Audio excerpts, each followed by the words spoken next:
Hello guys, what's up? So I'm back again for another tutorial video. So in this video, I will gonna show you how you can download or install Binance on your PC or laptop. So if you are interested, then keep on watching.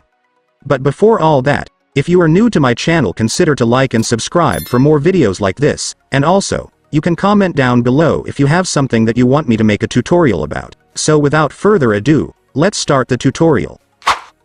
So to install Binance on your PC or laptop, it's actually pretty easy. Just follow what I'm gonna do.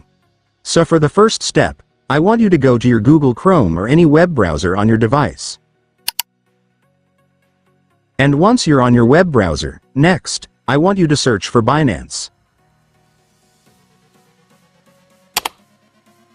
And after searching, you will then be able to see this website, which is the official website of Binance, and this is also where we can download their app, so just go and click it. And after that, you will now be on the website. So to download the Binance app on this website, you just need to scroll down and then you will now be able to see 3 download buttons right here. You just need to select a button depending on the device you are using. In my case, I am using a Windows desktop, so this is what I will select. And after that, your Binance app installer will now start downloading. Just wait for it to finish. And once it's finished, you can now click the file to start installing the app. And then you will now begin your installation setup. So right here, you just need to select the language for your Binance. After selecting a language, just click the OK button to proceed.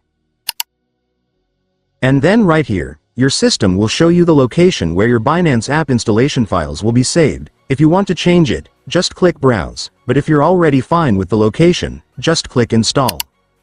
And after that, your Binance app installation will now start. Just wait for it to finish. And once it's finished, it's done. Congratulations, you will now have your Binance app. So just log in or create your account and then you will be able to use it. And so that's just how you do it, guys. Now that you've watched this video, you can now do it yourself. So that concludes our tutorial video for today. I hope it helped you. Thanks for watching. Goodbye.